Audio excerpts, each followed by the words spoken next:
اعوذ باللہ من الشیطان الرجیم بسم اللہ الرحمن الرحیم بسم اللہ الحمدللہ نحمده ونستعینه ونستغفره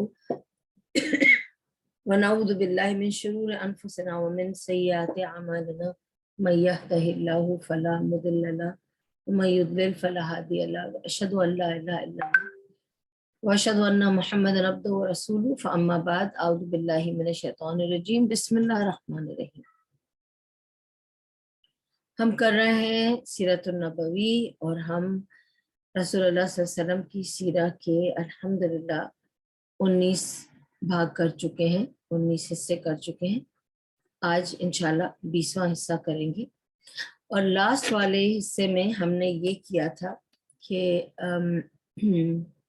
تاکہ وہاں سے ہم اپنا اس کا وہ کنٹینیویشن لیں کہ رسول اللہ صلی اللہ علیہ وسلم کو ان کے وقت میں کس کس طرح سے انہیں ٹارچر اور پرسیکیوٹ کیا گیا تھا، ٹھیک ہے، اور کون سے لوگوں کو کس طرح سے، اور پھر یاسر سمیہ عمار کی فیملی کا آپ لوگوں کا قصہ سنایا تھا، اور پھر کیسے سورہ نحل کی اس پر آیتیں نازل ہوئی تھی وہ سنایا تھا آپ کو، اور پھر آپ کو بتایا تھا کہ ان میں سے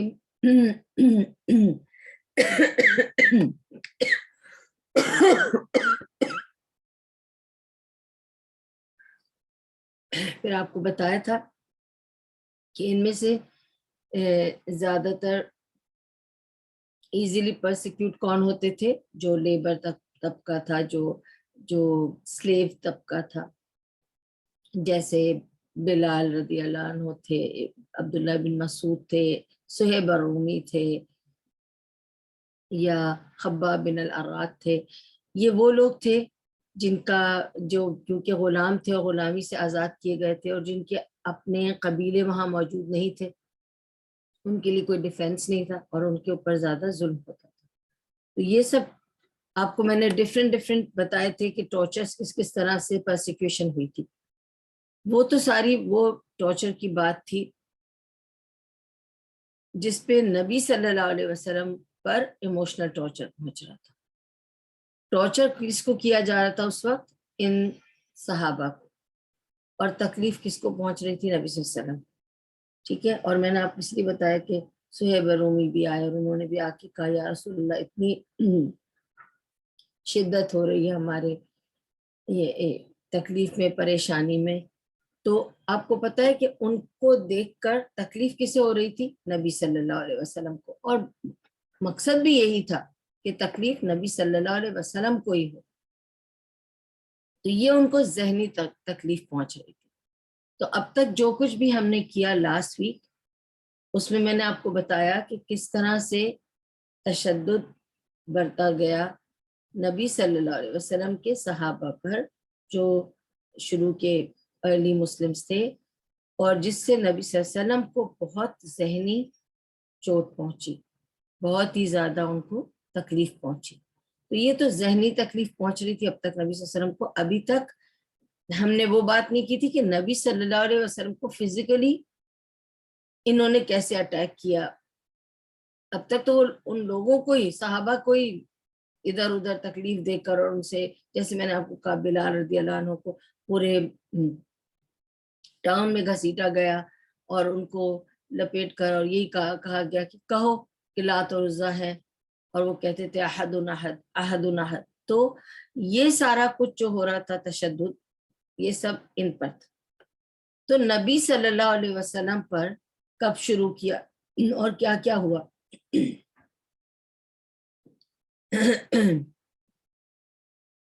So all the sacrifices and tortures,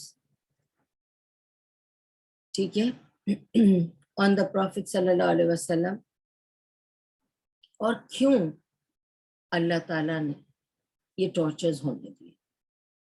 اب میں آپ کو آج بتاؤں گی کہ کون سے فزیکل ٹارچرز تھے جو اللہ تعالیٰ نے روکے، یا جن سے اللہ تعالیٰ نے محفوظ رکھا نبی صلی اللہ علیہ وسلم کو، لیکن انہوں نے پلان کیے، اور کیسے اللہ سبحانہ و تعالیٰ نے، دیکھیے اللہ جب آپ سمجھتے ہیں کہ اللہ چاہتا تو بلال رضی اللہ عنہ کا جو مالک تھا وہ انہیں ٹارچر نہ کرتا، پر انہوں نے ٹارچر کیا. کیا اللہ چاہتا تو خباب بن ارات کی وہ جو امامنات تھی جو بھی تھی ان کا جو تشدد والا حال تھا کہ وہ ان کو گرم لوہے سے سیکتی تھی اور اس سے اسے مارتی تھی اس کے پیٹھ پر, تو کیا اسے روک نہیں سکتے تھے؟ اللہ سبحانہ و تعالیٰ روک سکتے تھے. سوال اٹھتا ہے یہاں پہ کیوں نہیں روکا, ہونے دیا. آج میں آپ کو بتاؤں گی اس کی ریزن بھی, ٹھیک ہے. اور اسی طرح ہم کبھی کبھی دیکھتے ہیں ہمارے اطراف جب نیک لوگ ہیں جو کسی کا برا نہیں کرتے, کسی کے ساتھ برے کوئی ان کے کوئی ریکارڈ نہیں ہے, اور خود بھی وہ اچھے کام کرتے ہیں between people and them and between Allah and them, اور اس کے باوجود ان پر تکلیفیں آتی ہیں اور بہت شدت سے آتی ہیں. تو کیوں؟ تو یہی ان سب سوالوں کا آج ہم جواب پتہ کریں گے, ٹھیک ہے انشاءاللہ. سب سے پہلے میں آپ کو بتاؤں گی کہ we'll start with کہ آج سٹوریز ہیں میرے پاس بہت ساری آپ کے لیے, ٹھیک ہے. تو پہلی سٹوری ہے جو ابو ہریرہ نریٹ کرتے ہیں یہ سٹوری, اور بتاتے ہیں کہ جب نبی صلی اللہ علیہ وسلم, اور نبی صلی اللہ علیہ وسلم ہی تھے جن کو ہمت تھی کہ وہ آ کر کعبے کے پاس کعبے کے سامنے کھڑے ہو کے نماز پڑھتے تھے. باقی لوگ تو اپنے گھر میں پڑھ لیتے تھے. They were not trying to bring it in the open because they knew they can be ridiculed یا کوئی خامخواہ فتنہ کھڑا ہوگا, تو وہ اپنے گھر میں پڑھ رہے تھے. لیکن نبی صلی اللہ علیہ وسلم جو تھے وہ اپنی ہمت سے آ کر کعبے کے سامنے کھڑے ہو کر نماز پڑھتے تھے. اب ابو ہریرہ سناتے ہیں یہ قصہ, کہتے ہیں کہ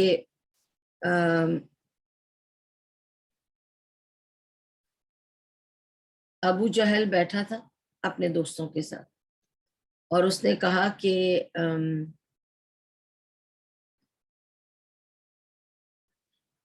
اس کے لیے مجھے I'll have to bring the Quran. Okay, I'll bring it later and just explain to you first. Okay. ابو ہریرہ بتاتے ہیں کہ ابو جہل بیٹھا تھا اپنے دوستوں کے ساتھ, اور اس نے کہا کہ آج تو میں اس کو سبق سکھا کے رہوں گا, آج تم دیکھنا میں کیا کرتا ہوں. اگر آج محمد آیا اور آ کر اس نے کعبے کے سامنے نماز پڑھی, جیسے ہی یہ سجدے پہ جائے گا تم دیکھنا یہ پیر میں اپنا ایسے اس کی گردن پہ جا کے ڈالوں گا, ایسے کر کے میں ڈالوں گا. اور اس نے ایسے کر کر کے بتایا, اور اس نے کہا تم دیکھنا, اب تم لوگ صرف دیکھنا کہ میں کیا کر سکتا ہوں, اور میں جا کر اس کی گردن پہ یوں پیر ڈالوں گا اور ویسے ہی رکھوں گا, پھر میں دیکھتا ہوں یہ کیا کرتا ہے. جب نبی صلی اللہ علیہ وسلم آئے اور نماز پڑھنے لگے تو سب نے کہا ابو جہل کو کہ بھئی تم نے کہا تھا کہ تم یہ کرو گے, جاؤ وہ آ گیا, تمہارا بھتیجا آ گیا. ابو جہل بہت گیا, بڑے زور و شور سے اپنے حف پف میں گیا, لیکن لوگ دیکھ رہے تھے اسے, جو اس کے جو گروہ تھا, جو اس کے دوست کے جو احباب تھے جن کے ساتھ اٹھتا بیٹھتا تھا اور جن کے ساتھ وہاں مجلس کیے بیٹھا تھا, اس نے دیکھا کہ وہ لوگ سب دیکھ رہے تھے کہ یہ گیا, یہ جاتا ہے ابو جہل قریب تک نبی صلی اللہ علیہ وسلم کے, اور جب وہ ان کے اوپر پیر رکھنا چاہتا ہے تو پیر رکھنے کے بعد وہ پیچھے ہٹ رہا ہے اور یوں یوں یوں یوں کر رہا ہے, پیچھے ہٹ رہا ہے اور یوں یوں یوں کرتا جا رہا ہے. ایک دو بار ٹرائی کر کے پھر وہ یوں یوں کر کے, اور وہ دوڑ کے واپس آ گیا, اور نبی صلی اللہ علیہ وسلم اپنا نماز پڑھتے رہے. تو جو اس کے جو کمپینینز تھے, اس کے جو دوست اور لوگ تھے جو اس کے ساتھ بیٹھے تھے, انہوں نے کہا کیا ہوا ابو جہل, تم تو اتنا کچھ بول کے گئے تھے, تم نے تو کچھ بھی نہیں کیا اور واپس بھی آ گئے, کیا ہوا؟ تو کہنے لگے پتہ نہیں کیا ہوا, عجیب بات ہے, جیسے ہی میں اس کے قریب جا کر میں اس کے اوپر پیر رکھنا چاہتا تھا, ایک آگ کا شعلہ اتنا بڑا آ کے میرے منہ کے اوپر چلا آ رہا تھا, تو میں اس سے ڈر کے آ گیا.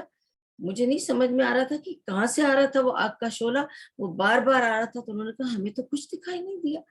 تو کہنے لگا کیا بات کر رہے ہو، کیسے نہیں دکھائی دیا؟ اتنا بڑا آگ کا شعلہ تھا، میری آنکھوں کے سامنے تھا، میں اس طرح اس کو دھکا دے کے کسی طرح میں واپس آ گیا اور میں ان کی گردن پہ پاؤں نہیں رکھ سکتا. ٹھیک ہے.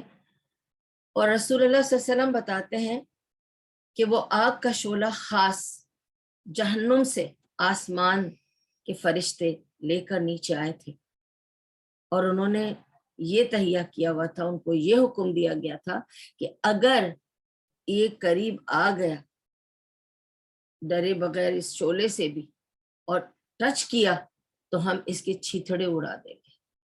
We will shred him into pieces. These are the words used in the hadith. That the angel said, we will shred him into pieces.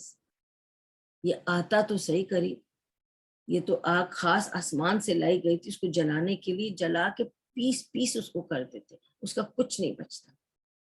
تو یہ ایک واقعہ تھا. دوسرا واقعہ ہے جب عبداللہ بن عمر بن العاص کے پاس گئے اور ان سے پوچھا کہ آپ تو بزرگ ہیں اور آپ نے تو پرسیکیوشن دیکھی نبی صلی اللہ علیہ وسلم کے زمانے کی، مجھے کوئی قصہ سنائے کہ آپ کے زمانے میں سب سے ورس پرسیکیوشن کیا ہوئی تھی، سب سے زیادہ سب سے ورس قصہ کون سا ہے جو آپ نے ایکسپیرینس کیا اس زمانے میں. تو عبداللہ بن عمر بن العاص عبداللہ بن زبیر کی اس بات کا قصہ سناتے ہیں. کہتے ہیں کہ ایک بار نبی صلی اللہ علیہ وسلم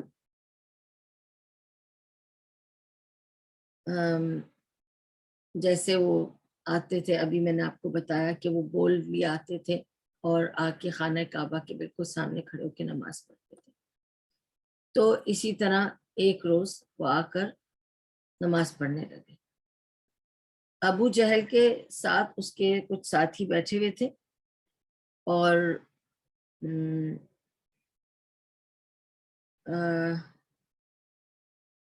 عقبہ بن معیط، he is one of the worst kachra enemies of Islam. ٹھیک ہے.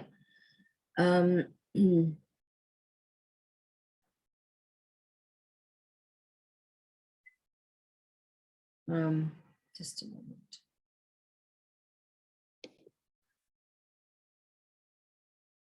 So عقبہ بن معیط کے بارے میں مجھے صرف اتنا بتانا ہے کہ بہت ہی ذلیل اور نیچ قسم کا آدمی تھا.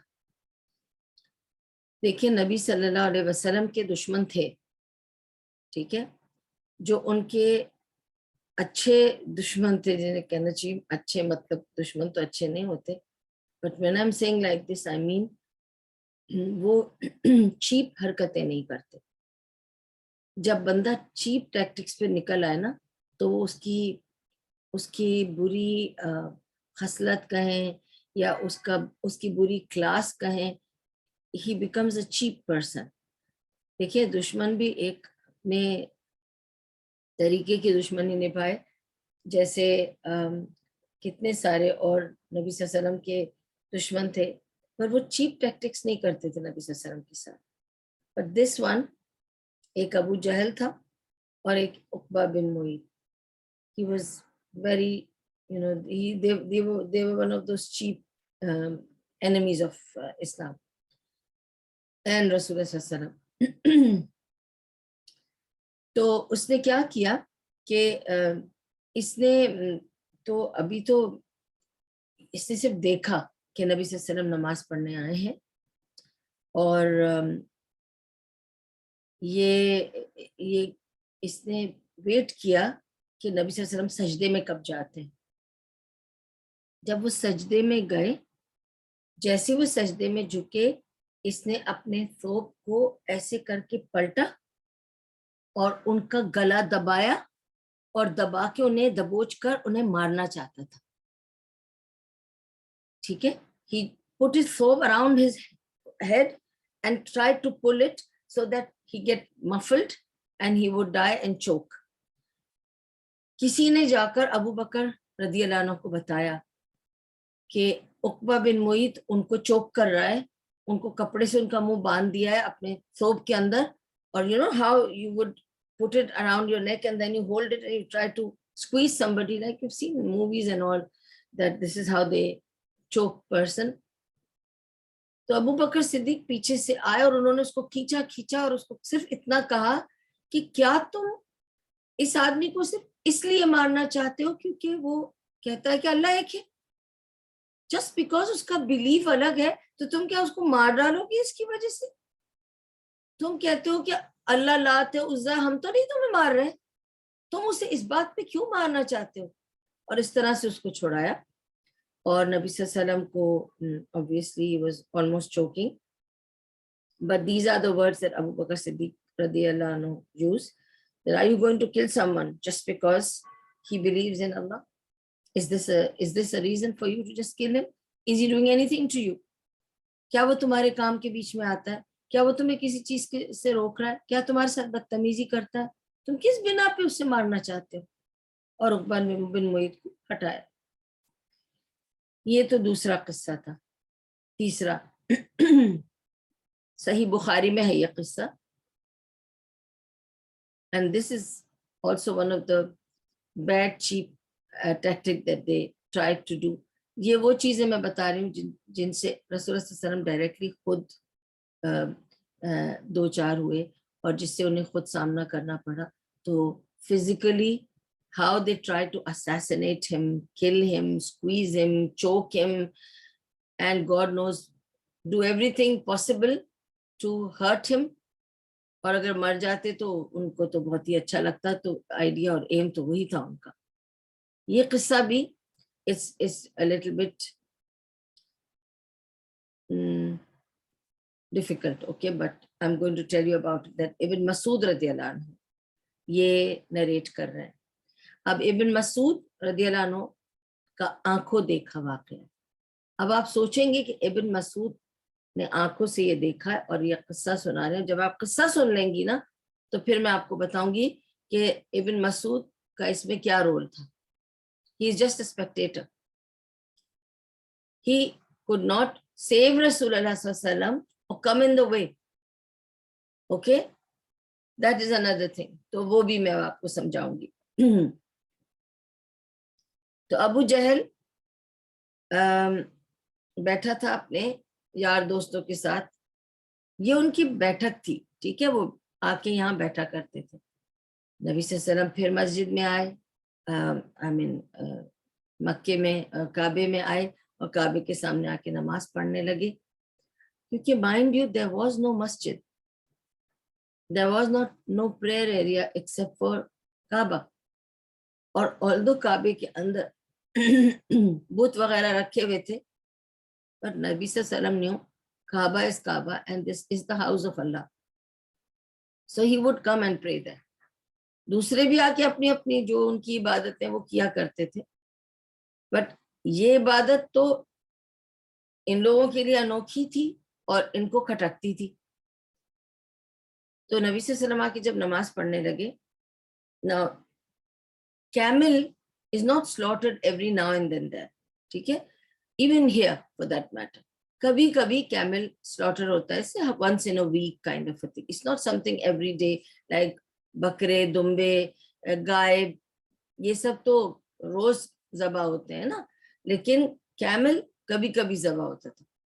تو کسی نے اس دن کیمل ذبح کیا تھا, اور کیمل کیونکہ جس دن ذبح ہوا تھا, جب وہ لوگ یہاں بیٹھ کے باتیں کر رہے تھے تو انہوں نے کہا, ابو جہل نے کہا کہ سنا کہ کیمل ذبح ہوا ہے, اور آج میرا دل چاہتا ہے کہ جب محمد آ کر نماز پڑھے گا نا کعبے میں,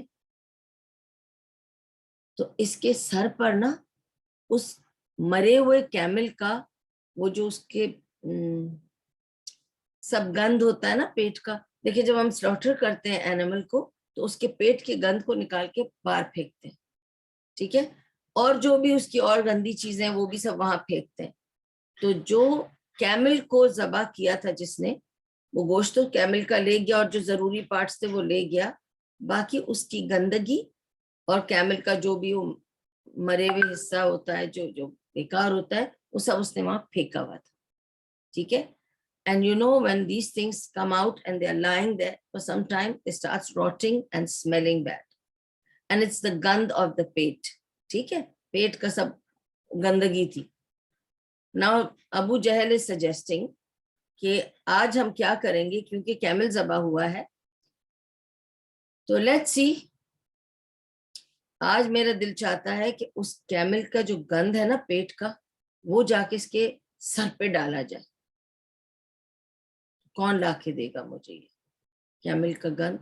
کون بریو ہے جو یہ کر کے دکھائے گا مجھے؟ کون بریو تھا ان میں, اور کون سب سے غلیظ, سب سے نیچ اور ذلیل آدمی تھا؟ That was Aqaba bin معیط again.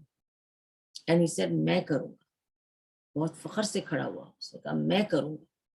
کہاں ہے اونٹ کی گندگی؟ ابو جہل نے بتایا ادھر پھینکی ہوئی ہے, باس مار رہی ہوگی, گندی بدبو ہو رہی ہوگی, جا کر لے کر آؤ. And be ready. The moment he goes into sajda, throw that rubbish on his head and keep him down there. He'll choke with that only. He said, okay. He went and got it. And you know, it was heavy. اونٹ کا پیٹ تھا, گائے بکری کا پیٹ نہیں تھا. آپ کو پتہ ہے اونٹ کا سب سے زیادہ ہوتا ہے, اونٹ ریٹین بھی زیادہ کرتا ہے, اور اونٹ کے سب کچھ, اونٹ از بگر اینیمل, تو اس کا جو پیٹ کا گند کا حصہ ہے وہ بھی بگر ہوتا ہے. اتنا بگر, اتنا ہیوی وہ لے کر آیا, with blood dripping and گندگی and smell. And he went and dumped it on Nabi Sallallahu Alaihi Wasallam's head, and it was so heavy that with that weight on his head, he could not lift his head up. He's in sujood and he's waiting there in sujood. He cannot lift his head up because now he's dumped everything very heavy, ojri, charbi, God knows what not, with gand and with bad blood all on his head. Can you imagine? And Abdullah ibn Masud radiallahu anhu is watching. اب آپ بولیں گے وہ کہانی سنا رہے ہیں, and he watched it. Why didn't he help? Why was he standing and watching? Why didn't he come and save Rasulullah sallallahu alaihi wasallam? Why didn't he come and stop him or remove the things? He can't. Remember, he is a slave. He is not from there. He has no tribe to save him. If he comes, he will be slaughtered. اسی کو مار دیں گے, اسے بھی ان کے سر پہ ڈال دیں گے. He knew his fate. Instead of saving him, he's going to lose his life and get nothing. It will be more problem for Nabi Sallallahu Alaihi Wasallam. So he's just watching, and he decided to run and go or send somebody to call Fatima radiyallahu anha. And Fatima radiyallahu anha came. She came and she removed all this with her own bare hands. And اس وقت جب یہ واقعہ ہوا, she was a young girl. She was very small. She was a teenage girl. She was not a big woman or anything. She was a small girl. اس نے اپنے ہاتھوں سے سب کچھ نکال کے اور ان کو ڈانٹ کے کہا, شرم نہیں آتی تمہیں؟ یہ بندہ صرف نماز پڑھ رہا تھا, تم لوگوں کو کیا کر رہا تھا جو تم نے اتنا گند ڈالا, تم لوگوں کو شرم نہیں آتی؟ جب اس نے سارا کچھ ہٹایا تو نبی صلی اللہ علیہ وسلم کھڑے ہوئے اور کھڑے ہو کر پلٹے, اسی حالت میں تھے, پہنچا اس کو, پلٹے اور پلٹ کے انگلی اٹھا کر انہوں نے ایک ایک کو بددعا دی, یا عقبہ بن ابی معیط, یا ابو جہل بن ہشام, اور ایسے کر کے ایک ایک کا نام لیا. اور عبداللہ بن مسعود بتاتے ہیں کہ اس وقت جو لوگ وہاں موجود تھے, جن جن کا انہوں نے نام لیا, غزوہ بدر میں سب سے پہلے وار میں یہی لوگ ختم ہو گئے. جیسے ان کو کہا تھا نبی صلی اللہ علیہ وسلم نے, ایسے ہی وہ ختم ہو گئے. سبحان اللہ. اچھا, فورتھ واقعہ, جب ان کو پلان کرتے تھے اسیسنیٹ کرنے کا نبی صلی اللہ علیہ وسلم کو. نا یہ جو شروع کیا, اب تک 3 واقعے سنایا آپ کو. This was in 3rd, 4th Hijri, 3rd, 4th نبوہ.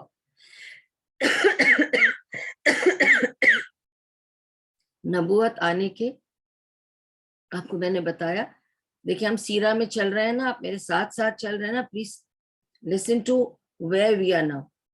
ہم نے اب پرسیکیوشن کا جو زمانہ تھا وہ کب شروع ہوا, میں نے آپ سے بتایا نا کہ جب اوپن دعویٰ شروع ہوا, اوپن پرسیکیوشن شروع ہو گیا. ٹھیک ہے, اور جب اوپن پرسیکیوشن شروع ہوا it was around 3rd 4th year of نبوہ, یعنی نبوت آنے کے 3 سال کے بعد یہ قصہ شروع ہو گیا. ٹھیک ہے, تو یہاں تک کہ قصے اسیسنیشن جو کرنا چاہتے تھے, جو اب تک تو یہ کہ گوبر پھینک رہے ہیں ان کے اوپر یا گندگی پھینک رہے ہیں ان کے اوپر, ان کا گلا دبانے کی کوشش کر رہے ہیں, ان کو ستا رہے ہیں اس طرح کی چیزیں کر کے, وہ تو مار نہیں رہے تھے, مطلب پلان کر کے مرڈر نہیں کرنا چاہتے. لیکن اب اسیسنیشن کس طرح انہوں نے پلان کی تھی نبی صلی اللہ علیہ وسلم کو کرنے کی, اب وہاں آتے ہیں. And this is around 8th 9th ہجری. ٹھیک ہے, تو اب ہم 3rd 4th ہجری تک تو دیکھا کہ یہ واقع ہوئے تھے, کیونکہ جو واقعات ہیں وہ ان کے ٹائمنگ کے حساب سے جوڑے ہیں آپ کے لیے. ٹھیک ہے, تو اراؤنڈ 8th 9th ہجری تک تو یہ آ گیا تھا, یہ آ گئی تھی نوبت کہ اب انہوں نے سوچا تھا کہ اس کو مار ڈالنا ہی بہتر ہے, یہ ابھی ایسے یہ ستا کے ٹارچر کر کے باز نہیں آ رہا ہے, تو لیٹس پلان این اسیسنیشن.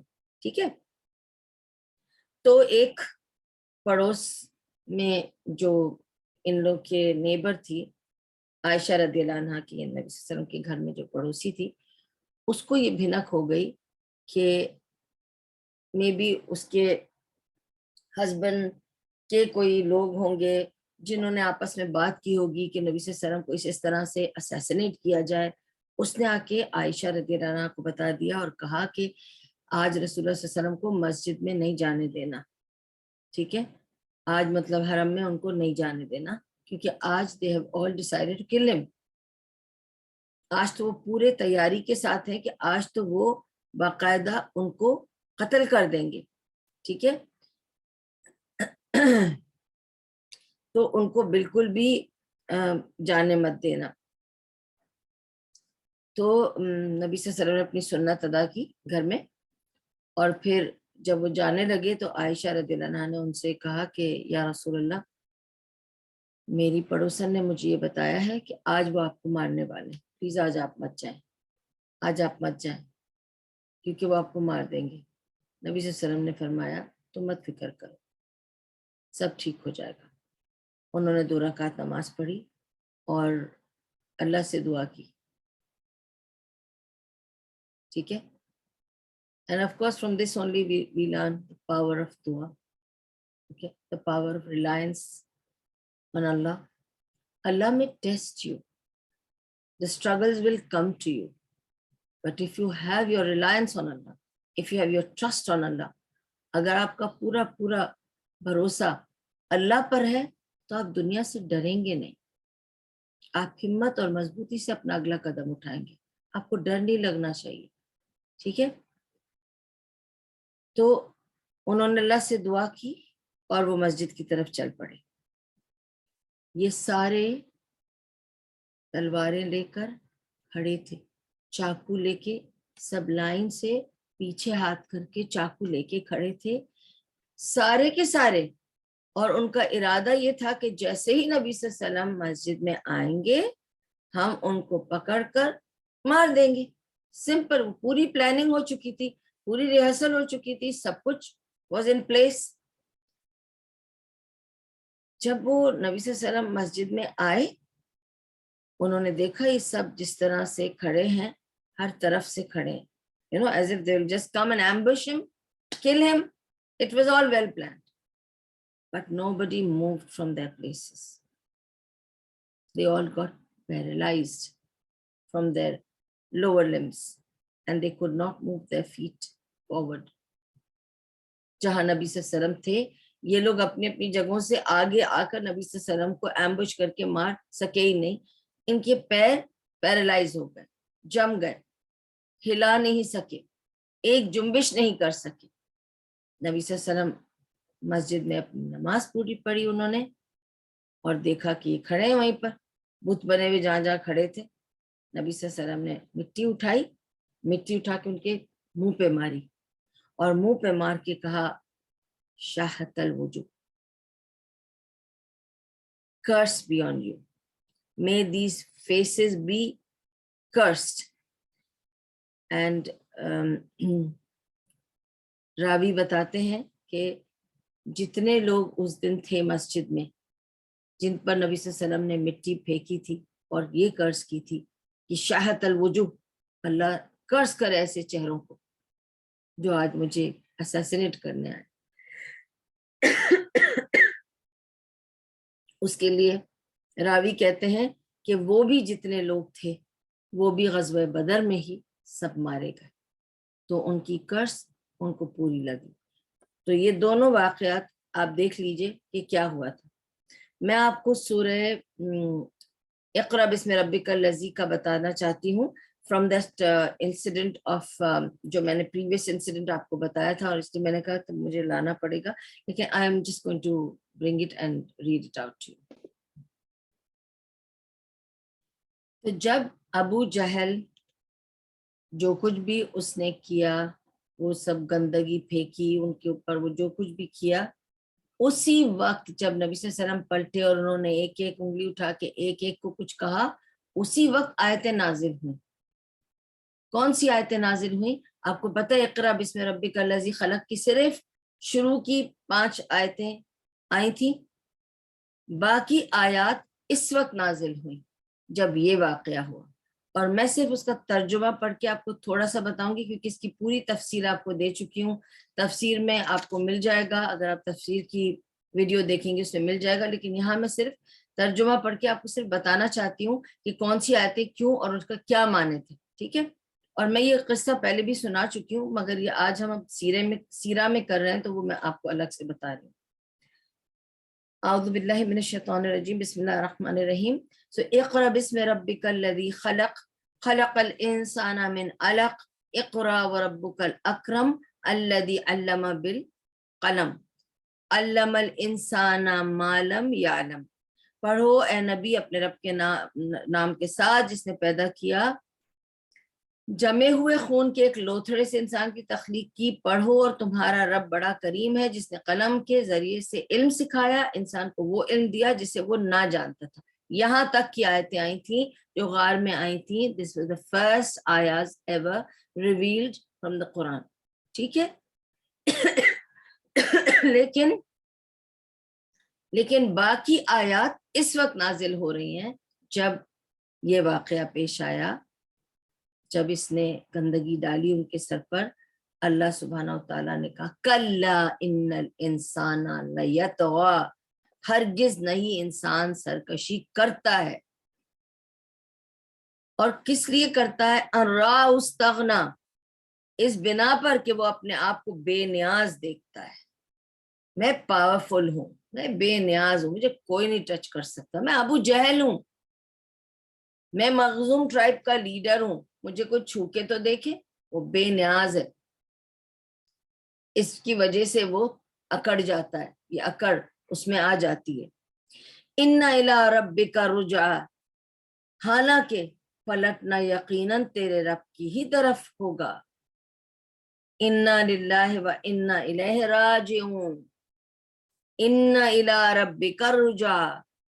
ارأیت الذی ینہا، تم نے دیکھا اس شخص کو جو ایک بندے کو منع کرتا ہے.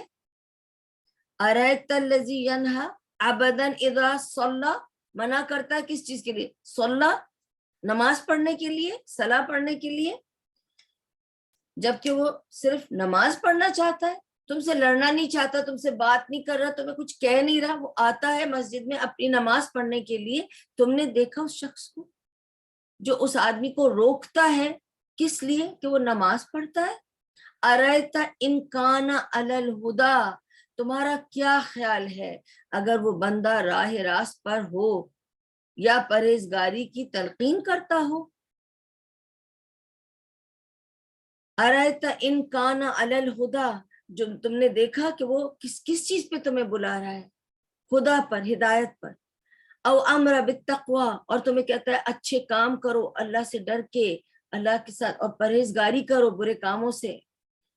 ارأیت ان کذب وتولی، تمہارا کیا خیال ہے اگر یہ منع کرنے والا شخص حق کو جھٹلاتا اور منہ موڑتا ہو، الم یعلم بان اللہ یرا کلا لئن لم ینتہی لنسفعا بالناصیہ. اب یہ اللہ سبحانہ و تعالیٰ کہہ رہا ہے، یہ اس واقعے کا سارا جو ہو رہا ہے اس کے بارے میں اللہ تعالیٰ کہہ رہا ہے، کیا وہ نہیں جانتا کہ اللہ دیکھ رہا ہے؟ ہرگز نہیں. کلا، اگر وہ باز نہ آیا، اگر وہ باز نہ آیا تو ہم اس کی پیشانی کے بال پکڑ کر اسے کھینچیں گے. This was always a term اور پھریز یوز کہ پیشانی کے بال پکڑ کے یوں الٹا کر کے تم کو گھسیٹتے ہوئے کہیں لے جائیں گے ایز اے پنشمنٹ. اوکے، پیشانی کے بال پکڑ کر اسے کھینچیں گے، اس پیشانی کو جو جھوٹی اور سخت خطا کار ہے. This was a phrase in among Arabs. عربوں میں یہ اس طرح کہا جاتا تھا کہ اس کی پیشانی میلی ہے، اور ہم اردو میں بھی تو کہتے ہیں نا وہ پیشانی پہ بل نہیں آنے دیتا. تو پیشانی کا جو قصہ ہے وہ یہی تھا کہ it appears for pride. ٹھیک ہے، اوکے. فَلْيَدْعُ نَادِيَهُ، وہ بلا لے اپنے حامیوں کو، جس کو بھی بلانا چاہتا ہے. ٹولی کو بلا لے، عقبہ بن معیط کو بلا لے اپنے ساتھ، اور اس کے جو بھی امیہ بن خلف ہیں اور اس قسم کے جو بھی لوگ ہیں بلا لے، وہ جن جن کو بلانا چاہتا ہے. اوکے، فَلْيَدْعُ نَادِيَهُ، بلاؤ جس کو بلانا، ندا دو، زور سے بول کے سب کو دور سے بھی بلا لو. سَنَدْعُ الزَّبَانِيَةَ، اور بلا لے اپنے حامیوں کی ٹولی، ہم بھی عذاب کے فرشتوں کو بلا لیں گے. سَنَدْعُ الزَّبَانِيَةَ کلا، ہرگز نہیں. لا تُطِعْهُ وَاسْجُدْ وَاقْتَرِب، ہرگز نہیں اس نے بات نہ مانی اور سجدہ کرو. تم اس کی بات نہ مانو، تم سجدہ کرو اور اپنے رب کا قرب حاصل کرو. تمہیں کوئی چھو نہیں سکتا، تم مت فکر کرو. اس کو تو ہم دیکھیں گے، اگر وہ اپنے آدمیوں کی ٹولیاں بلا لے گا تو ہم فرشتوں کی ٹولیاں بلا لیں گے، اور وہ تمہیں چھو بھی نہیں سکے گا، وہ کچھ کر نہیں سکے گا. تم اپنا سجدہ کرو بغیر ڈرے، تم اپنا سجدہ کرو اور اللہ کی قربت حاصل کرو.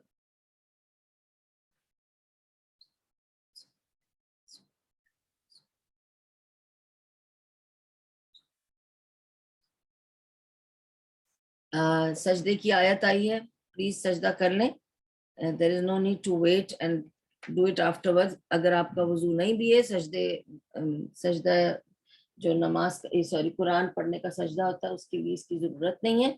تو آپ بے شک سجدہ جہاں بیٹھے ہیں بس سجدہ رو ہو کر سجدہ کر لیجیے. ٹھیک ہے، اوکے. تو یہ قصہ سورہ اس کا ضرور تھا. میں نے جب شہادت الوجوہ آپ کو بتایا تو مجھے یاد آیا کہ میں نے آپ کو ابھی تک اقرا بسم کی آیتیں نہیں بتائیں جو ضروری تھی، کیونکہ it came right on that time the revelation came and Allah subhanahu wa ta'ala himself cursed all those people. اور اسی وقت ان کو اسٹیمپ کر دیا گیا تھا کہ they will be killed and they were all killed in Badr, each one of them. اب یہ سوال اٹھتا ہے نا کہ انبیاء جو اللہ کا کام کرتے ہیں ان کو کیوں تکلیف آتی ہے؟ اللہ ان کو بچا کیوں نہیں لیتا؟ کیوں عیسیٰ علیہ السلام کو گھسیٹا گیا، اتنا ان کو ستایا گیا، اتنا ٹارچر کیا گیا، جبکہ وہ ریٹیلیٹ بھی نہیں کرتے تھے، وہ کسی سے لڑنا نہیں چاہتے تھے، بہت ہی امن پسند تھے، بہت معصوم نبی تھے. اور بھی کتنے ایسے انبیاء تھے، کیسے کیسے انبیاء گزرے موسیٰ علیہ السلام کے ساتھ. فرعونیوں نے کیا نہیں کیا، کتنا ظلم کیا. عیسیٰ علیہ السلام کے ساتھ رومنز نے کتنا ظلم کیا. پھر محمد صلی اللہ علیہ وسلم کے ساتھ ان کے اپنے ہی لوگوں نے کتنا ظلم کیا. ایوب علیہ السلام کے ساتھ کتنا ظلم کیا. تو یہ جو ظلم ہوتا رہا کن کے ساتھ ہو رہا تھا؟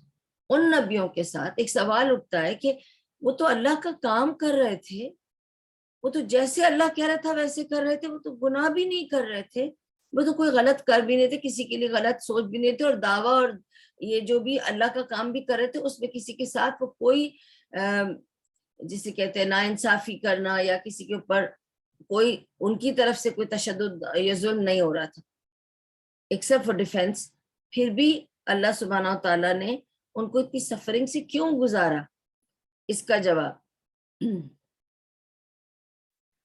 اللہ سبحانہ تعالیٰ نے، یہ میں جواب بتا رہی ہوں اس کا تاکہ سوال جب آپ کے ذہن میں اٹھے تو اس جواب کو بھی پلیز اپنے ذہن میں بٹھا لیں کہ اللہ سبحانہ تعالیٰ نے اس دنیا میں ہم کو اگر یہاں بٹھایا ہے ایز اے خلیفہ تو ہی ڈڈ ناٹ کریٹ اس، اس نے ہماری تخلیق اس لیے نہیں کی کہ ہم دنیا کے کمفرٹس کو انجوائے کریں. اللہ سبحانہ و تعالیٰ نے انسان اور جن کو تخلیق کی ہے اپنی عبادت کے لیے، ٹھیک ہے، اور اس عبادت کے بیچ میں جو آئے گا، تکلیف آئے، پریشانی آئے، کوئی ظلم ہو، برداشت کرنا ہے، ٹھیک ہے، جب تک کہ اللہ تعالیٰ خود کچھ کرے اس کے بارے میں یا کوئی حکم دے ہمیں کرنے کے لیے، ٹھیک ہے. تو اللہ did not create us to enjoy the comforts but as a trial. This whole life is a trial. اس میں آپ کو جتنے اچھے دن مل گئے وہ بونس ہے. اگر آپ نے کچھ اچھے دن گزار لیے ہیں، انجوائے کر لیا ہے، سمجھ لیں بونس تھا. Because actually life is a trial. The whole thing is a test. ایسا ہے کہ آپ ایگزامینیشن ہال میں آ گئے. This whole life, when you're born, you've come to the examination hall. اور آپ کو ٹیسٹ دیتے جانا ہے، اسٹرگل کرتے جانا ہے. ایک ایک پرچہ آئے گا، پہلا پرچہ، دوسرا پرچہ، تیسرا پرچہ، 1 سوال، 2 سوال، 3 سوال، پھر آپ کے پاس کوشچن اینڈ آنسرز آئیں گے، پھر آپ کے پاس ڈفرینٹ قسم کے ٹیسٹ میں بھی، ٹیسٹ پیپر میں بھی کتنے قسم کے کا سوال ہوتے ہیں نا. کچھ آسان ہوتے ہیں، کچھ جسٹ ٹک مارک کرنے کے ہوتے ہیں، ٹرو اینڈ فالس، کچھ لمبے ایکسپلینیشن کے دینے کے ہوتے ہیں، اس میں آپ کو سمجھ میں نہیں آتا ہے کہ میں کیا جواب دے دوں. یہ آپ کا سوال ہے، یہ آپ کا ایگزام پیپر ہے. جیسے جیسے آپ کرتے جاؤ گے، اب اس بیچ میں آپ کی بریک آئے گی تو اس بریک میں آپ تھوڑا ہنس بھی لوگے، کھا بھی لوگے، پی بھی لوگے. That doesn't mean that break is what is going to be extra. Again the question will come and the question has to continue and so on until you finish the paper and leave this examination hall which is called dunya. Then you will be given the result where as it's given in Surah Waqiah. جنہوں نے اچھا paper کیا ان کو سیدھے ہاتھ میں result ملے گا، جنہوں نے برا پیپر کیا ان کو الٹے ہاتھ پہ ملے گا، جو پیپر چھوڑ کے کچھ اور کر رہے تھے. ٹھیک ہے، لیکن اللہ نے ہمیں اس کے لیے بنایا for the trial and test in the struggles. کون کتنا اٹھا سکتا ہے، اور اللہ کسی کے اوپر، اسی لیے اللہ تعالیٰ نے بتا دیا سورہ بقرہ میں کہ میں کسی انسان پر اس کی ہمت، طاقت، سکت سے زیادہ بوجھ نہیں ڈالتا. تو یو مسٹ نو کہ اللہ تعالیٰ نے وہ ہمت طاقت دی ہوگی، اسی لیے وہ بوجھ ڈال رہے ہیں ہمارے اوپر، اسی لیے انہوں نے وہ تکلیف دی ہے. اور میں نے واقعی میں اپنی زندگی میں یہ ایکسپیرئنس ضرور کیا ہے کہ when I went through tests, the bigger the tests were, the more strength I felt in me. I got crushed, پوری ختم چور ہو جاتی تھی، پھر ایسے لگتا تھا کہ سمٹ کے پھر اٹھتی ہوں، کیونکہ اللہ پر جو یقین اور ایمان تھا وہ مجھے اٹھاتا تھا. اور پھر جو صبر اور جو شکر اور جو طاقت، دس از امیزنگ کہ اللہ خود دیتا ہے اپنے بندے کو، کیونکہ he has to make his own people victorious. تو آپ کو صرف یہ دیکھنا ہے کہ آیو بندہ آف رحمان اور بندہ آف شیطان. کیا آپ لوگوں کو نقصان پہنچا رہے ہیں، بدلے لے رہے ہیں، لوگوں کے اوپر ظلم کر رہے ہیں، اور ان کے بارے میں بری بری باتیں کر رہے ہیں، ان کے بارے میں کچھ افواہیں پھیلا رہے ہیں، ان کا مال غبن کر رہے ہیں، ان کو نقصان پہنچانا چاہ رہے ہیں، آپ ان کو فٹ پاتھ پہ دیکھنا چاہ رہے ہیں، جیسے یہ کہہ رہا تھا میں ان کو دیکھو کیسے دیکھوں گا، اس چربی کے نیچے دیکھنا چاہتا ہوں. تو اگر آپ اس طرح کے ایول دماغ میں اپنے تھاٹس رکھتے ہیں تو پھر آپ بندہ شیطان ہے. بندہ رحمان تو وہ ہے جو صبر کرتا ہے اور حق ادا کرتا ہے لوگوں کے، اور اللہ پہ چھوڑ دیتا ہے معاملے، وہ ہے بندہ رحمان۔ اپنے کو پہچانو کہ آپ کون سے بندے ہو، ٹھیک ہے؟ اور اس وجہ سے حکمت یہ ہے اس کے پیچھے، اللہ سبحانہ و تعالیٰ کی جو حکمت ہے کس کے پیچھے، اسٹرگلز، ٹرائلز، ٹیسٹ جو اللہ تعالیٰ اپنے بندوں کے اوپر بھیجتا ہے، ٹھیک ہے؟ کافی گرا دو گے تم لیپ ٹاپ۔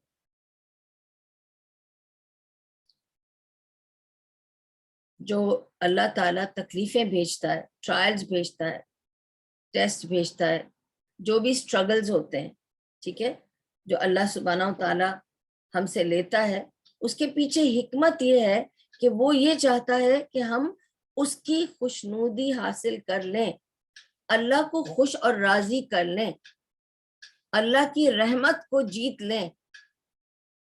جنت کے لیے نہیں کر سکتے ہم، جنت ایسے ملے گی ہی نہیں ہمیں۔ اگر اللہ راضی ہو گیا اور اللہ ہم پہ رحم کرنے لگا اور اللہ نے ہمیں معاف کر دیا اور ہماری ایفرٹس کو، ہمارے ایگزامینیشن پیپر کو اپریشیٹ کر لیا، ایکسپٹ کر لیا، اس کے انعام میں اللہ تعالیٰ ہمیں جگہ دے گا اپنی جنت میں۔ جنت is a big reward and you have to earn it. It doesn't come free. یہ میرے اسٹوڈنٹ کو دیکھیے جو بیٹھا ہے یہاں پہ، یہ اسٹوڈنٹ جو ہے نا میرا،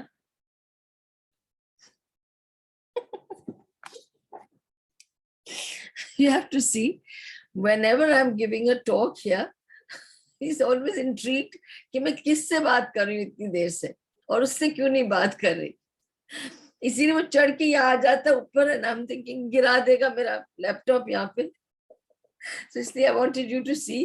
اب اس نے دیکھ لیا نا تو چلا گیا کہ کوئی نہیں ہے، خود ہی کی شکل دی، سبحان اللہ۔ اوکے سو تو اللہ تعالیٰ کی حکمت ہے اس کے پیچھے۔ تو یہ جو سوال ہمارے ذہن میں اکثر آتا ہے نا، فلاں اتنا نیک ہے، اتنا دیندار ہے، رات دن قرآن پڑھتا ہے، پھر اس کے اوپر تکلیف کیوں آئی؟ اللہ تعالیٰ کی حکمت یہی ہے کہ اب وہ اس تکلیف میں صحیح کر کے دکھائے۔ دیکھیے اچھے وقت میں صحیح کرنا بہت آسان ہے، میرے حالات اچھے ہیں اس وقت، آپ مجھ سے کچھ بھی مانگیں گے بہت آسان ہے۔ جب میرے حالات خراب ہیں اور اس وقت آپ مجھ سے چاہیں کہ میں آپ سے عزت سے بات کروں، آپ کی تکلیف میں آپ کی مدد کروں، اور آپ کو فائنینشیل اسسٹنس چاہیے تو اس میں بھی جو میں کر سکوں وہ کروں، برے وقت میں کرنے کا اجر ہے۔ حکمت تو یہی ہے، ٹھیک ہے؟ اچھے وقت میں تو سب ساتھی ہیں، سب کرتے ہیں، برے وقت میں کون ساتھ دیتا ہے؟ تو وہ آپ کو دیکھنا ہے کہ that is where you earn the mercy of Allah۔ آپ اللہ کی مرسی، اس کی رحمت، اس کا فضل آپ کما سکتے ہیں، اور اس کے پیچھے ہے جنت۔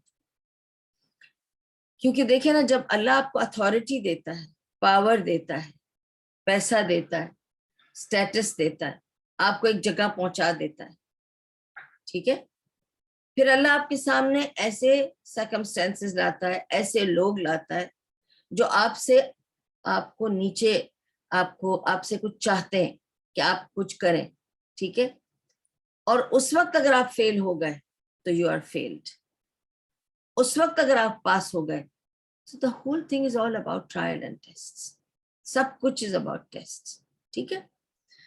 so these tests are given to clear one معاملہ۔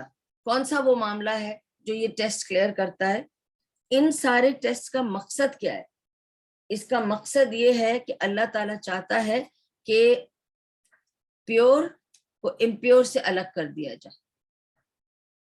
اٹس اے فرقان، that is the test, it's a فرقان، تاکہ کون مومن ہے، کون منافق ہے، کون کافر ہے، سب چھٹ جائے۔ جب اللہ ٹیسٹ پھینکے گا خود ہی پتہ چل جائے گا ماننے والے کو۔ دیکھیے جب ٹیسٹ آتا ہے نا تب پتہ چلتا ہے کہ آدمی کتنا سنسیئر ہے، ٹھیک ہے، ادھر سے ہی اللہ تعالیٰ معاف کر دیتا ہے، یہ سنسیئر نہیں ہے، یہ سنسیئر ہے، ٹھیک ہے۔ جب یہاں پتہ چل جاتا ہے پھر کلیئر ہو جاتی بات۔ اسی لیے اللہ سبحانہ تعالیٰ کہتا ہے سورہ بقرہ میں آیا نمبر 214 میں اللہ سبحانہ تعالیٰ کہتا ہے کیا تم نے ایسے سمجھ لیا کہ تم ایسے ہی جنت میں چلے جاؤ گے اور ٹیسٹ نہیں کیے جاؤ گے؟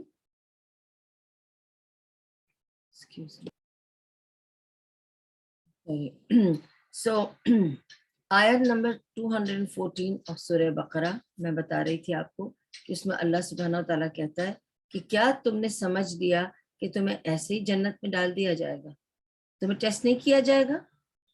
یاد رکھو جو تم سے پہلی قومیں تھیں اور لوگ تھے وہ تم سے زیادہ پاورفل تھے، تم سے زیادہ انہیں اتھارٹی دی گئی تھی، تم سے زیادہ اچھی صحت تھی، تم سے زیادہ اولاد تھی، اور ان کو تو کوئلوں پر، گرم کوئلوں پر سلایا گیا تھا اور ان کو تو بہت تشدد کے ساتھ آزمایا گیا تھا، تو تمہیں کیا آزمایا نہیں جائے گا؟ تم بھی آزمائے جاؤ گے، اور جو اس آزمائش سے نکل کر پاس ہو کر شکر اور صبر کے ساتھ آئے گا وہ جنت کمائے گا، ایسے ہی تمہیں جنت نہیں ملے گی۔ یہ سورہ بقرہ کی آیت نمبر 214 میں لکھا ہے، ٹھیک ہے۔ سو what kind of tests Allah will test us، اور بھی اللہ تعالیٰ کہتا ہے نا سورہ بقرہ میں، وہ بھی تو ہے نا مشہور آیت ہے، اتنی بار ہم نے سنی بھی ہے اور پھر ہمیں یاد کرنی چاہیے کہ تمہیں آزمایا جائے گا۔ اللہ کہتا ہے تمہیں آزماؤں گا میں، کس کس چیز سے؟ غریبی سے، نقصان سے، تم کو عمر کے گھاٹے سے، تمہارے جان و مال کے نقصان سے، تمہارے عزیز و اقارب جو تمہارے ہیں، جو بھی اولاد ہے، ماں باپ ہے جو عزیز ہیں، ان کی جان کے گھاٹے سے تمہیں آزماؤں گا، اور جو اس آزمائش میں پورا اترا اس کے لیے ریوارڈ ہے، ہر ایک کے لیے نہیں ہے ریوارڈ، اور ہر کوئی جو تکلیفوں میں جا رہا ہے اس کے لیے ریوارڈ نہیں ہے۔ ایسے مت سوچنا کہ اچھا جو تکلیف میں ان سب کو ریوارڈ ملے گا، نہیں، تکلیف از اے ٹیسٹ، جو اس ٹیسٹ سے پاس ہو کے نکلے گا اس ٹیسٹ پہ بیٹھ کے مون نہیں کرے گا، ٹھیک ہے۔ جیسے ابھی میں کسی سے اس دن کسی خاتون سے ملی جن کی بیٹی گزر گئی، 1 سال ہو گیا، لیکن وہ ایسے رو رہی تھی جیسے بیٹی ابھی 1 ہفتہ ہوا ہے گزری۔ تب نہیں سمجھ آیا، لیکن اس کے بعد انہوں نے یہ کہا کہ مجھے نہیں اچھا لگتا اگر میرے دوسرے بچے ہنسی مذاق کرتے ہیں، ہلا گلا کرتے ہیں، کیسے کر سکتے ہیں ہنسی مذاق؟ میری بیٹی کو گزرے ہوئے ابھی 1 سال ہی ہوا ہے۔ آپ کو پتہ ہی یوم جہالت میں ایسی باتیں کہی جاتی تھی، اس کا مطلب آپ اللہ کی رضا میں راضی نہیں ہیں۔ اگر اللہ نے اس کو اٹھا لیا دنیا سے تو آپ کیا چاہتے ہیں؟ آپ اللہ سے خفا ہو کر بیٹھ گئے؟ سوگ 3 دن کا تھا، آپ نے سال بھر کے بعد بھی لوگوں کو منع کر رکھا کہ کوئی ہنسے گا نہیں، بولے گا نہیں، کوئی ایسا کچھ خوشی نہیں منائے گا کیونکہ 1 سال پہلے میری بیٹی گزر گئی۔ تو کیا آپ راضی نہیں ہیں اس پر؟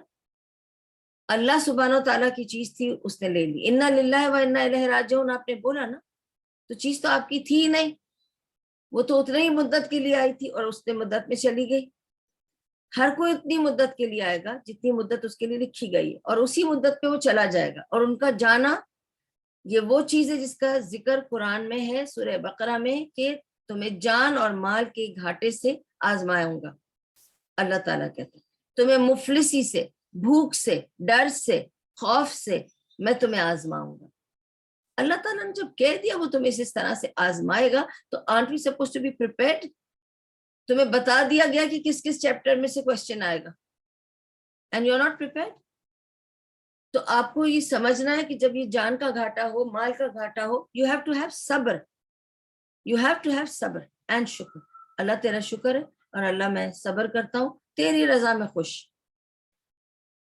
سو یہ اللہ تعالیٰ بتاتا ہے۔ دیکھیں خباب بن الارات نے بھی جب آ کے کہا تھا نبی صلی اللہ علیہ وسلم سے کہ یا رسول اللہ صلی اللہ علیہ وسلم یہ ہے میرا حال، دیکھیے میری پیٹھ کوئلے سے جل کے ہولز ہو گئے ہیں اس میں، تو اور ابھی بھی آپ کچھ نہیں کر رہے، اور کتنا، اور کتنا، یہی کہا تھا انہوں نے، آ کے پوچھا تھا مجھے بتائیے اور کتنا ظلم، ہم کب تک ہوگا ظلم، یہ کہا تھا۔ تو نبی صلی اللہ علیہ وسلم سے کہا کہ یا رسول اللہ صلی اللہ علیہ وسلم آپ تو نبی ہیں نا, آپ دعا کر دیجئے. اگر آپ اللہ سے ایک بار دعا کر دیں گے کہ ان کو مار دے, اللہ ہٹا دے اور ہم کو بچا لے, تو اللہ سن لے گا نا آپ کی بات. آپ کیوں نہیں کرتے؟ رسول اللہ صلی اللہ علیہ وسلم نے فرمایا, یا خباب تم بہت جلدی میں, تم بہت جلدی مچا رہے. یہ ہمارا ٹیسٹ ہے, اور ہمیں جب تک اللہ آزمانا چاہے گا ہمیں بالکل ثابت قدم رہنا ہے. We have to pass this test. ٹھیک ہے. اور پھر دیکھیے how the Romans persecuted عیسیٰ علیہ السلام. کوئی کسر چھوڑی تھی. وہ تو یہ بلیو کرتے ہیں کہ انہوں نے تو عیسیٰ علیہ السلام کو مار ہی ڈالا نا, وہ تو اللہ تعالیٰ نے ان کو بچا کے ہٹا لیا. تو اللہ نے بچایا نا, اس کو یاد کیجیے. اللہ اپنے بندے کو بچا لے گا آخر میں. آپ جتنی کہانیاں سن لیں, جو بھی پرسیکیوشن ہوا اللہ نے انہیں پھر بچا لیا, اور جو پرسیکیوٹ ہو گئے ان کو تو سیدھا جنت کا نقشہ دکھا دیا. اگر آسیہ کو بولڈر سے مار رہا تھا فرعون, تو اللہ تعالیٰ نے فرشتوں سے کہا آسمان کھول کر اس کو اس کی جگہ بتا دو, کہ اگر یہ اسی طرح صابر و شاکر رہی تو اس کو وہاں کیا ملنے والا ہے. اس وقت فرعون اس کو پوچھ رہا تھا, کیا میں تمہارا رب ہوں یا نہیں ہوں, کیا تم مجھے اپنا رب مانتی ہو کہ نہیں. لیکن اس نے کہا وہ ہے میرا رب, اور وہ مسکرائی. کس لیے مسکرائی؟ اس نے وہ جنت کی نظارہ دیکھ لیا اور اس نے کہا وہ میرا رب ہے, اور وہ مسکرائی اور اس نے کہا بولڈر مار دو اس کو, اور اسی وقت اسے مار دیا. ٹھیک ہے. تو جتنی شدت اتنا اجر, پر آخر تک صبر اور شکر کے ساتھ گزارنا ہے, شکایت کے ساتھ نہیں, مورننگ کر کے نہیں, سارا وقت نیگیٹو بات کر کے نہیں, سارا وقت گن گن گن گن رو رو کے نہیں. ٹھیک ہے. So basically you have to earn, okay, the case only by going through all the difficulties and giving your best in that time, in that difficult time. ٹھیک ہے. struggles جتنے بھی آئے, it was to earn. Prophet suffered more than anybody else. اگر ساری دنیا کے قصے آپ لے لو, کس کے ساتھ کیا ہو رہا ہے, پروفٹس کے ساتھ سب سے زیادہ ہوا ہے. پیغمبروں کے ساتھ جو بھی اسٹرگلز ان کے اوپر جو ٹیسٹ آئے, they were much much more کہ میں اور آپ اس بارے میں کچھ کر سکیں اور کہہ سکیں. ٹھیک ہے. اگر میں یہ کہتی ہوں او میرے اولاد نے مجھے اتنا ستایا, اتنا رلایا, لیکن میں اندھی نہیں ہوئی یعقوب علیہ السلام کی طرح, اور الحمدللہ اللہ کا بہت شکر ہے, ایسے ہم لوگوں کو ہر چیز دیکھنی کہ اگر وہ کسی کا کھیت جل گیا, بزنس ختم ہو گیا, وہ ایوب علیہ السلام کو سامنے رکھ کے دیکھیں میں ایوب علیہ السلام کی طرح ہوں لیکن مجھے کوڑ تو نہیں ہوا. اس طرح سے you have to think کہ نبیوں پہ اس سے زیادہ ہوا اور وہ گزار کے چلے گئے, اور کیوں ان کے اوپر گزرا, تاکہ ہمیں ہمت آ سکے, تاکہ جب ہماری طرف یہ ٹیسٹ آئے تو ہم اس کو ہمت سے. تو یہ ساری سیرہ what is it all about. یہ کہانی جو میں آپ کو سنا رہی ہوں سیرہ, یہ کہانی نہیں ہے, اس کی ہر بات ہمارے ہر دن کے لیے بہت بڑا سبق ہے. ٹھیک ہے. تو اسی وجہ سے اللہ سبحانہ وتعالیٰ نے کہا نا سابقون الاولون مہاجرون و انصار. کیوں؟ کہ جو پہلے مسلمان ہیں ان کو زیادہ اجر ہے بنسبت بعد کے مسلمانوں کو, کیونکہ انہوں نے تب اسلام قبول کیا جب کسی نے نہیں کیا تھا, تو پہلے مسلمان تھے تو وہ سبقت لے گئے. they were سابقون and اولون. ٹھیک ہے. اسی طرح مہاجروں کا درجہ انصاریوں سے زیادہ ہے, کیونکہ انہوں نے سب کچھ اپنا گھر بار سب کچھ چھوڑ کے ہجرت کی.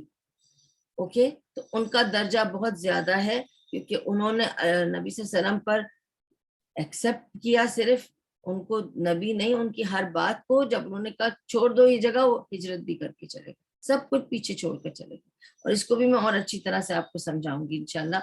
After a few minutes I'll explain to you why the daraja is more. Inshallah I'll explain to you. Okay.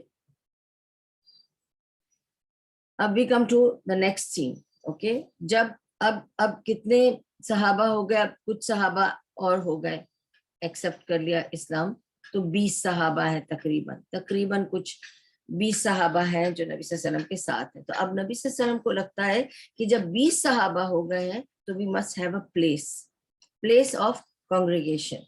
کوئی ایسی جگہ ہو جہاں ہم بیٹھیں, ایک مجلس کریں, بیٹھک کریں. اس میں یہ ہوتا ہے کہ ہم حالات کو ڈسکس کر سکتے ہیں, کسی کو کچھ پوچھنا ہے, کسی کو کچھ سمجھنا ہے, کسی کی کچھ تکلیف ہے, اور ہم سب مل کے ایک ڈسکشن کر سکتے ہیں. تو there should be a place where we should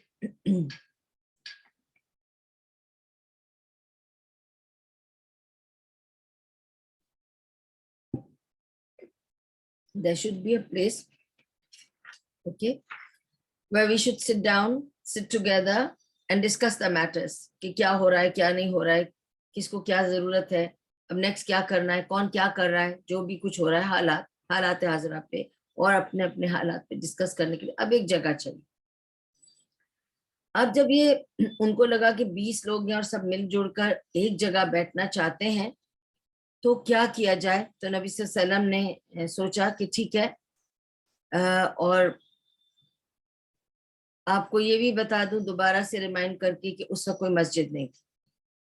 مسجد کا کانسیپٹ ہی یہ تھا, مسجد جس کانسیپٹ پہ بنی ہے اس کا کانسیپٹ یہ ہے کہ بندہ 5 وقت نماز کو جائے تو 5 بار اپنے مسلمان بھائیوں سے ملاقات ہوتی ہے, اور ہفتے میں ایک دن جمعے کو جب وہ پراپر لمبا جاتا ہے, خطبہ سنتا ہے, اس کے بعد اپنے جتنے بھی جو لوگ مسجد آتے جاتے ہیں ان کی خبر ملتی ہے. اگر کسی کی بیوی بیمار ہے, بچے بیمار ہیں, کسی کا کوئی گزر گیا ہے, کسی کے گھر کوئی پرابلم ہو گئی, کوئی ایسی آفت آ گئی ہے تو ان کو چل کے ہیلپ کیا جائے, تاکہ ایک کمیونٹی سوشل ورک ہو سکے.